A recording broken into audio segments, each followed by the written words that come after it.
జిల్లా కేంద్రాల్లో బీఆర్ఎస్ రైతు దీక్షలు చేపట్టనుంది. ఉదయం 11 గంటల నుంచి బీఆర్ఎస్ దీక్ష ప్రారంభం కానుంది. రైతుల్ని ఆదుకోవాలని ప్రభుత్వాన్ని డిమాండ్ చేస్తూ మాజీ మంత్రులు, మాజీ ఎమ్మెల్యేలు, పార్టీ జిల్లా అధ్యక్షులు, నియోజకవర్గ ఇన్ఛార్జీలు, పార్టీ శ్రేణులు దీక్షలో పాల్గొంటారు. అసెంబ్లీ ఎన్నికల్లో రైతు భరోసా పేరిట కాంగ్రెస్ ఇచ్చిన ఏ ఒక్క హామీని నిలబెట్టుకోలేదని బీఆర్ఎస్ ఆరోపిస్తోంది. కాంగ్రెస్ అధికారంలోకి వచ్చి 4 నెలలు అవుతున్నా హామీల్ని అమలు చేయకపోగా రైతుల్ని ఇష్టారీతిగా అవమానాలకి గురి చేస్తున్నట్లుగా మండిపడుతున్నారు.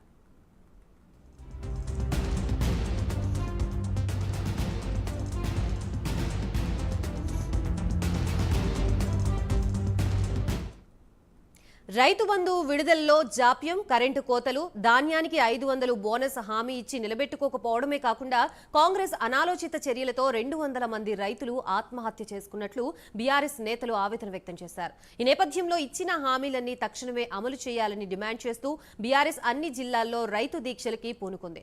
సిరిసిల్లలో కేటీఆర్, సంగారెడ్డిలో హరీష్ రావు, సూర్యాపేటలో జగదీష్ రెడ్డి, పాలకుర్తిలో ఎర్రబెల్లి దయాకర్ రావు సహా మాజీ మంత్రులు, ఎమ్మెల్యేలు, పార్టీ శ్రేణులు కాంగ్రెస్ ప్రభుత్వంపై ఒత్తిడి పెంచేందుకు రైతు దీక్షలు చేపట్టనున్నారు.